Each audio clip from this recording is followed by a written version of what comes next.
Et bonjour et bienvenue dans cette nouvelle vidéo autour de l'ancrage, qui est un concept dont on entend énormément parler dans la sphère de la spiritualité, du développement personnel. Donc on va regarder ensemble aujourd'hui à quoi ça correspond, l'ancrage. On va aller regarder aussi au niveau des origines historiques en fonction des différentes cultures, comment est-ce qu'il est défini, quelles pratiques ont été développées autour de toute cette notion. Qu'est-ce que ça implique d'avoir un bon ancrage et qu'est-ce que ça implique d'avoir une mauvaise qualité d'ancrage? En tout cas, comment est-ce qu'on peut du coup identifier concrètement dans nos vies à quel moment on est bien ancré et à quel moment surtout on manque d'ancrage. Voilà, l'idée c'est vraiment de vous donner un éclairage un peu généraliste. Et puis derrière, je vous proposerai, comme sur tous les autres formats de ce même genre, dont celui sur le lâcher-prise et celui sur les synchronicités, ainsi que celui sur les intrications quantiques, qui sont pour le moment les trois qui sont déjà en ligne. Je vous proposerai donc une guidance générale avec différents choix pour vous permettre un petit peu de cerner mieux de quelle manière vous êtes ancré, qu'est-ce que vous avez peut-être à travailler pour retrouver un meilleur équilibre, une meilleure qualité d'ancrage. Et commençons par explorer les origines et les racines de l'ancrage. Le mot ancrage est une métaphore puissante. Il évoque les racines de l'arbre, l'ancre du bateau, le lien entre stabilité et présence. Dans les traditions chamaniques et autochtones, l'homme n'est jamais séparé de la terre-mère. L'ancrage est un état d'unité avec les éléments, un alignement entre ciel et terre. Chez les Amérindiens, le tambour, les danses rituelles, les offrandes à la terre servent à maintenir cet équilibre. Dans le yoga, le premier chakra, Muladhara, situé à la base de la colonne vertébrale, est lié à l'ancrage. Il est associé à la sécurité, à la survie, à la maison intérieure. Lorsqu'il est équilibré, nous nous sentons stables, confiants, incarnés. Du côté de la psychologie moderne, Carl Jung évoquait la nécessité de s'incarner pleinement pour ne pas être emporté par les projections du mental. L'ancrage devient alors un retour à soi, à sa matière et à son corps. Aujourd'hui en Occident, être ancré, c'est être dans le corps, présent, lucide, enraciné dans le réel. Dans le chamanisme, l'ancrage, c'est la connexion aux éléments, au cycle naturel, à l'esprit de la terre, au réel quelque part. Dans le yoga et les pratiques ayurvédiques, l'ancrage, c'est l'activation de Muladhara Chakra, donc le chakra racine. Il pose un équilibre entre mouvement et stabilité. Dans la Kabbale et les courants de pensée esséniennes, l'ancrage, c'est la reliance à la terre comme sphère divine d'incarnation. Dans le bouddhisme, l'ancrage, c'est la présence stable dans l'instant. Dans toutes ces approches, l'ancrage est plus qu'un état mental. C'est une qualité d'être, une qualité de présence, une conscience de sa place.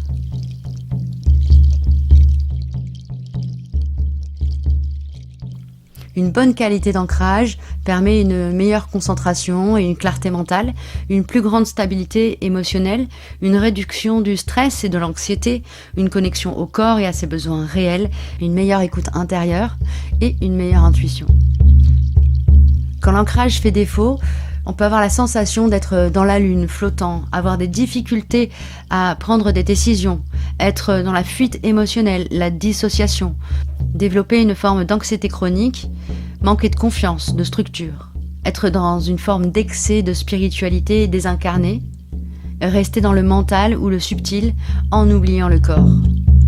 Le manque d'ancrage peut mener à la confusion, voire à des troubles énergétiques ou psychosomatiques.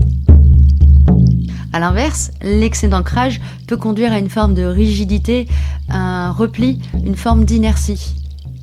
L'équilibre est donc subtil, mais vital. Voici quelques pratiques concrètes que l'on peut faire quotidiennement. La marche consciente, qui permet de développer la pleine présence dans le corps. Il s'agit de marcher lentement, pieds nus si possible, de ressentir chaque pas, d'imaginer des racines qui partent de vos talons et plongent dans la terre. Il y a ensuite le yoga et notamment toutes les postures d'activation du chakra racine. Elles sont nombreuses, je vous laisserai aller chercher de la ressource sur ce sujet. Mais par exemple, vous avez la posture de la montagne qui est très connue, Tadasana. Vous pouvez aussi avoir recours à la lithothérapie en utilisant des pierres comme par exemple le jaspe rouge, l'obsidienne, l'hématite. La respiration abdominale profonde est aussi une technique qui est employée tant dans le yoga que dans la sophrologie. En yoga, on appellera cela pranayama. Ensuite, vous pouvez avoir recours à la sonothérapie pour libérer les peurs et s'enraciner. Les gongs graves et les tambours chamaniques favorisent un ancrage profond. Vous pourrez retrouver sur ma chaîne mon écoute libre, un bain sonore qui dure une dizaine de minutes, justement qui permet de travailler cette connexion à la terre et donc de travailler l'ancrage. Il existe aussi, dans les pratiques courantes, des rituels d'ancrage à la terre. Par exemple, vous pouvez poser vos mains sur la terre ou sur un pot en terre si vous êtes en appartement par exemple. Et vous pouvez dire intérieurement « Je suis ici, je suis dans mon corps, je suis soutenu par la terre ». L'ancrage est donc un retour à votre corps, à votre instinct, à votre centre. Il est la base de toute évolution spirituelle durable. Je vous propose à présent une guidance intuitive pour explorer votre propre état d'ancrage. Cette guidance a pour objectif de vous aider à ressentir votre lien à la terre, à détecter vos déséquilibres et à trouver votre solidité intérieure. Merci d'avoir écouté cette partie explicative. N'hésitez pas à mettre un petit pouce en l'air et à vous abonner si ce n'est déjà fait. Et puis on se retrouve juste après. Nous avons changé de décor. Vous voudrez bien m'excuser s'il y a une différence au niveau de la qualité du son. Voilà, je fais avec les moyens du bord, je suis en déplacement. Donc là, vous allez avoir la guidance numéro 1 avec le bulot. La guidance numéro 2 avec cette pierre un peu toute déformée, toute rigolote. La guidance numéro 3 avec ce coquillage plat. Et la guidance numéro 4 avec cette graine d'algue marine. Voilà. Et on est parti pour l'exploration de votre relation à l'ancrage. On se retrouve pour la première guidance dans quelques secondes. Et nous voilà partis avec les cartes lumière. Ah, il y en a une qui a déjà sauté, il y en a deux qui ont sauté. Alors, la protection et le foyer. Ah, vous êtes vraiment ancré. L'énergie de la famille, tout ce qui est transmission transgénérationnelle, etc. C'est quelque chose qui est très important pour vous dans la manière dont vous avez construit votre relation à l'ancrage. Vous avez besoin d'un endroit pour vous sentir protégé.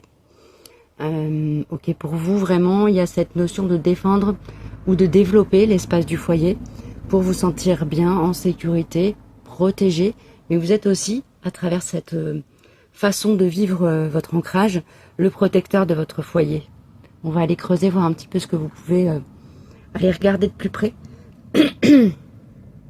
pour améliorer votre qualité d'ancrage si c'est nécessaire, ou peut-être améliorer cet équilibre qui est nécessaire entre l'ancrage et la connexion au ciel. L'ancrage à la terre et la connexion au ciel. Comment est-ce que vous pouvez, à travers le développement de votre qualité d'ancrage, améliorer votre équilibre cosmotellurique.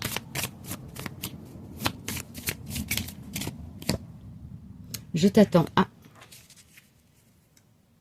Ici, il y a cette notion, avec cette carte message de mon oracle, d'être invité d'une certaine manière à travailler sur cette notion de patience, c'est-à-dire aussi, quelque part, éteindre toute forme d'angoisse liée à des projections sur un futur qui n'est pas encore là, et du coup, améliorer votre capacité à vous mettre dans l'accueil d'une manière un peu plus passive, donc développer votre pargin, quelque part ici, hein. Développer votre pargin. Pour ce faire, vous avez besoin d'avoir un chakra racine et un chakra sacré, donc les deux premiers chakras en partant du bas de la colonne vertébrale, bien équilibrés, bien alignés, en bonne santé, bien ouverts, mais pas suractifs non plus. Donc là, vous pouvez, par exemple, si vous vous sentez un petit peu désaligné ou en difficulté par rapport au sujet que j'ai évoqué précédemment dans la première partie, mais aussi dans la première partie de la guidance qui vous concerne, vous pouvez par exemple faire des bains sonores d'harmonisation, faire des méditations guidées. Il y en a toute une... Enfin, vous en avez vraiment énormément sur Internet. Voilà, travailler autour de l'alignement de vos corps énergétiques, de vos chakras, ça peut être vraiment une bonne piste. Sinon, vous pouvez aussi travailler en art-thérapie ou en musicothérapie, en danse-thérapie. Quand j'utilise le terme thérapie, c'est parce que ça correspond à des disciplines qui sont offertes dans des ateliers, mais évidemment vous pouvez faire ça de manière complètement autonome chez vous, faire de la peinture, faire du dessin, danser de manière totalement spontanée, chanter, laisser aller votre voix de manière totalement spontanée. Il y a cette notion ici de réveiller un petit peu l'enfant sauvage pour améliorer votre ancrage, si on peut dire les choses comme ça.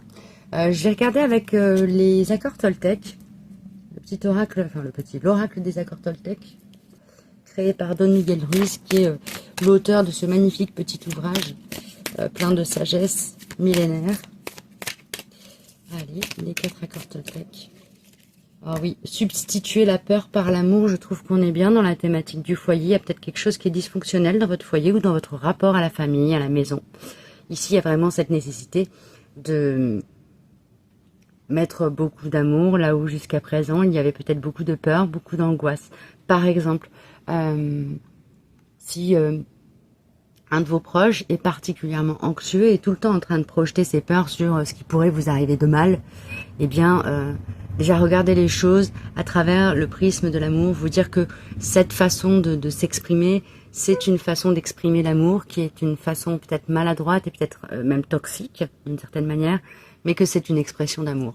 Ça ne veut pas dire qu'on doit tout accepter, tout pardonner, tout prendre pour soi, tout prendre en soi, tout intégrer dans nos corps énergétiques, mais c'est une manière de regarder les choses avec beaucoup plus de tendresse, du coup d'éviter d'être dans un conflit ou une rupture, là où finalement ça n'est pas du tout nécessaire pour trouver un équilibre. Voilà pour vous qui avez choisi le coquillage. Je vais passer à la seconde guidance.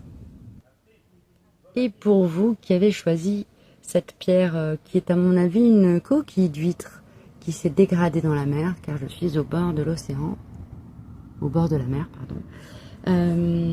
Qu'est-ce qu'on me donne pour vous par rapport à la qualité actuelle de votre ancrage? Où trouve-t-il ses fondations pour vous?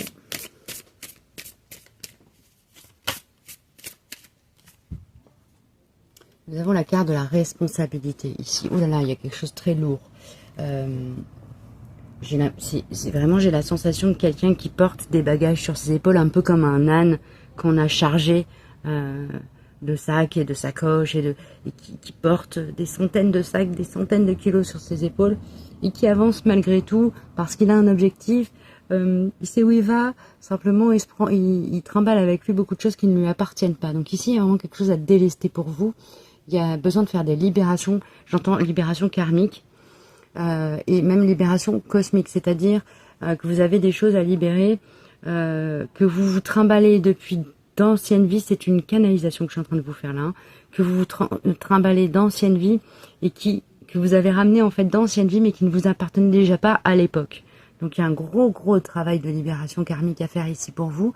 Là, je vous conseillerais, sincèrement, je vous conseillerais de vous faire aider. Vous pouvez aussi utiliser, si vous ne voulez pas utiliser des thérapies énergétiques parce que, voilà, vous n'êtes pas prêt. Vous pouvez tout à fait faire appel à des méthodes comme l'hypnose thérapeutique et notamment le MDR qui est extrêmement puissante pour libérer du trauma. Donc, sachant que dans ma manière de lire la réalité, libérer un trauma, c'est libérer un karma. D'où qu'ils viennent d'une vie d'avant ou de cette vie-ci. Vous pouvez aussi, si ça vous parle, travailler avec les archives akashiques. Voilà pour vous. Je vais regarder maintenant un petit message complémentaire avec mon oracle. Pour ces personnes qui se sont senties attirées par la coquille d'huître. On a l'accueil et serein. Donc vous êtes prêt à ça en plus. Hein. Vous êtes dans une phase où il y a eu... vous avez pris vos responsabilités quelque part vis-à-vis de vous-même en vous disant « Ok, il faut que j'active un travail ». Cette carte-là, elle vient plus comme une bonne augure, vous dire que c'est ok, la vie va accompagner tout ça parce que vous avez ouvert la porte. Okay. Au niveau du code couleur de cette carte, ça me parle du chakra de plexus solaire, donc il y a peut-être quelque chose aussi que vous pouvez activer à partir de cet espace, notamment en travaillant en yoga. Il y a énormément de postures qui permettent d'ouvrir l'espace du plexus solaire. Vous trouverez très facilement de la ressource sur Internet sur ce sujet. Si vous souhaitez en avoir, n'hésitez pas dans le chat en dessous de la vidéo, enfin dans les commentaires, à laisser un petit message, et puis soit je vous répondrai, soit quelqu'un d'avisé sur cette chaîne, et ils sont nombreux, elles sont nombreuses, pourra vous apporter aussi de la ressource avec grand plaisir. Voilà, donc travailler avec le chakra du plexus solaire, et notamment en yoga, c'est l'information que je reçois pour vous aujourd'hui. Je vais prendre une dernière carte, un petit tips avec l'oracle de Don Miguel Ruiz, des 4 accords Toltec. On est parti. Et on a la carte « Chérissez votre corps, prenez-en soin ». Donc on est vraiment dans la thématique de ce que je vous disais juste avant. C'est une manière pour vous de travailler votre alignement, retrouver un ancrage sain, serein.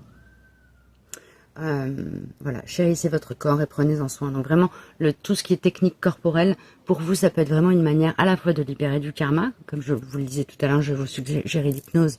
Ça peut être aussi en travaillant avec des techniques de libération psychocorporelle. Ou alors avec le yoga, le tai chi, le qigong, toutes ces techniques-là qui sont celles que je connais, donc dont je vous parle, mais si vous en connaissez d'autres, n'hésitez pas à y aller à fond la caisse. Voilà ce qui me vient pour vous aujourd'hui. J'espère que ça vous aura parlé, n'hésitez pas à mettre un petit pouce en l'air, et je vous dis à très bientôt. Et on est parti pour vous qui avez choisi le coquillage plat. Voilà. Alors, quelle est la qualité actuelle de votre ancrage? Où trouve-t-il sa source? Où prend-il ses bases? Chez vous, aujourd'hui et dans votre incarnation. Elle est là. Nous avons la carte de la cohérence. Ici, vous êtes en permanence en recherche à la fois de sens et d'équilibre. Et c'est vraiment, quand vous vous retrouvez face à une situation qui vous paraît incohérente, ça vous fait complètement comme dégoupiller. En tout cas, ça vous désancre. Donc ici, il va vraiment falloir comme vous muscler intérieurement pour... en fait, c'est comme... Voilà, ce que je reçois comme information pour vous aujourd'hui, c'est... vous avez peut-être tendance à chercher du sens à l'extérieur de vous, chercher de la cohérence à l'extérieur de vous. Or, ce monde est en mouvement perpétuel. Il y a des choses qui ne nous appartiennent pas du tout, desquelles on est spectateur et qui font qu'on peut vraiment avoir le sentiment qu'on arpente un monde insensé. Prenez-vous comme repère. C'est vraiment ça. La cohérence existe à travers votre propre congruence, c'est-à-dire votre alignement, l'alignement entre vos paroles, vos pensées, vos actes, éventuellement vos ressentis. Ok. Donc la recherche de cohérence ici, elle doit se faire à l'intérieur de vous et pas à l'extérieur de vous. Ça, c'est vraiment le grand message pour vous qu'il vous appartient d'accueillir ou de laisser si ça ne vous parle pas. On va regarder avec mon oracle quel petit message complémentaire vient. On a la carte de l'amour et de la peur, et ici elle est dans le sens de l'amour. Donc l'amour de soi vous permet de nourrir l'amour du monde et de la vie. On a une deuxième carte qui est sortie, la nuit noire de l'âme. Ça me dit que vous pouvez être dans une phase de vie un peu complexe et que vraiment, cette phase-là est là pour mettre en révélateur cette nécessité de mettre l'amour au premier plan, l'amour de vous, votre amour, l'amour propre. Et pas un amour égotique, délirant, mais vraiment vous aimer tendrement. En fait, la phrase clé là qu'on est en train de me donner, c'est « vous aimer tendrement vous permet d'aimer la vie ». Et en aimant la vie, et en vous aimant dans la vie, vous retrouvez votre ancrage et votre alignement. Donc ici, il y a peut-être le chakra cœur aussi, tout le chakra cœur, le chakra de la gorge, l'espace de l'eau en vous. Si ça vous parle, vous pouvez peut-être aller voir au niveau des soins chamaniques, tout ce qui touche à l'équilibrage de l'élément eau en soi ou dans sa vie. Ok, merci les chouchous pour ces messages magnifiques. Je vais prendre une carte avec les accords Toltec de Don Miguel Ruiz pour compléter.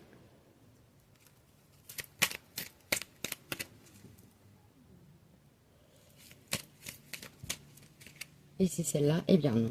Ok.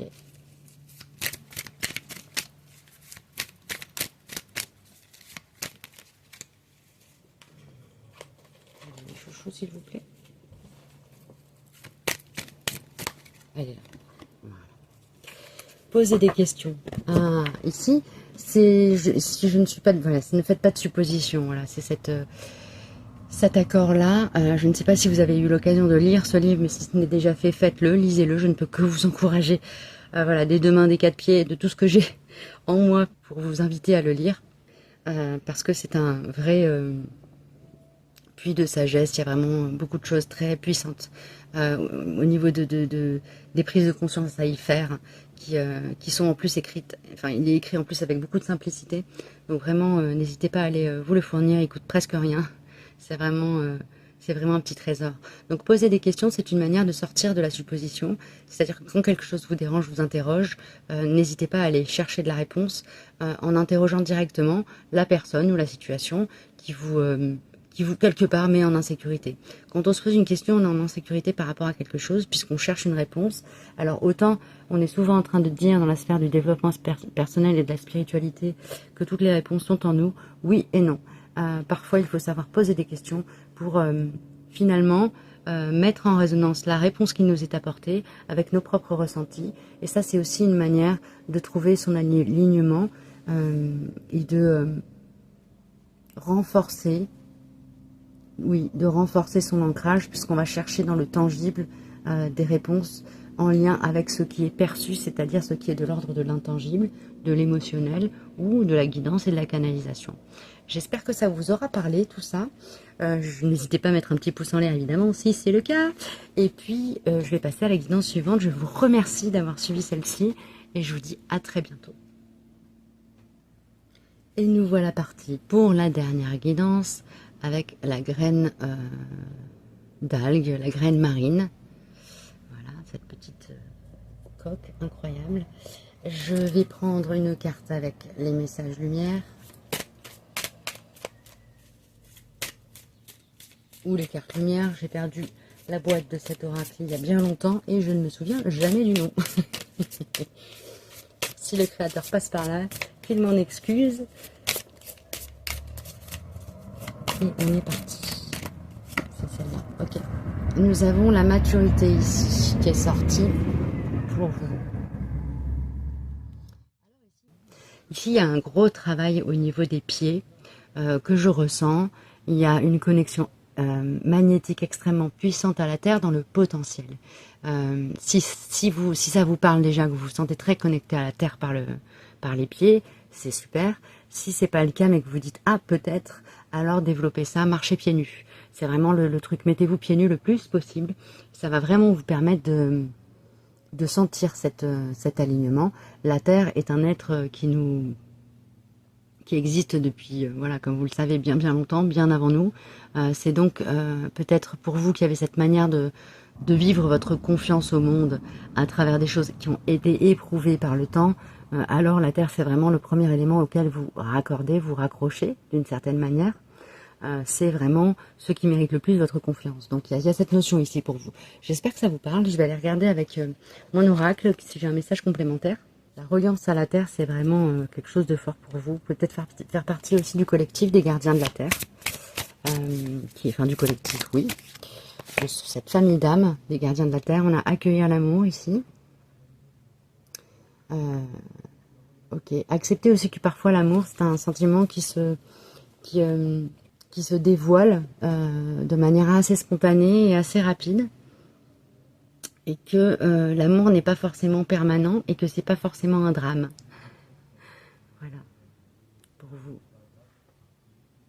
L'amour réel dure longtemps. Il existe même avant de prendre forme et de prendre corps dans nos incarnations. Mais l'amour incarné peut aller venir. Ce qui compte, c'est cette énergie d'amour qui finalement est toujours présente dans notre vie. Sauf que parfois, elle change de corps, elle change de forme. Ok, je vais prendre une carte avec les accords Toltec pour finaliser la guidance, finir cette guidance. Qui, je l'espère, vous aura inspiré. Ne prêtez pas d'intention à autrui. Ici, on est encore, voilà, ne faites pas de suppositions. C'est je ne sais plus quel accord, mais je crois que c'est le 3e. Me semble-t-il. Excusez-moi, j'ai un petit souci avec mon tas de cartes. Voilà. Alors, ne prêtez pas d'intention à autrui. Restez dans l'amour, c'est ça le truc.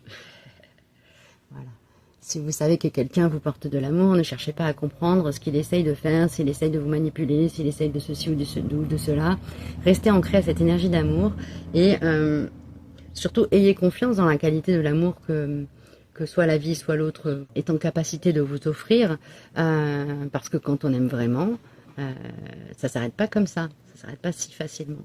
Donc si vous êtes face à des personnes qui vous disent « si tu fais ça, je t'aimerai », alors passez votre chemin ou faites autre chose et voyez si la personne vous aime toujours. Voilà le petit conseil pour vous. Donc vous êtes aussi très relié dans votre manière de vous ancrer. Il y a cette variable très importante pour vous des êtres qui vous entourent et du fait d'être aimé.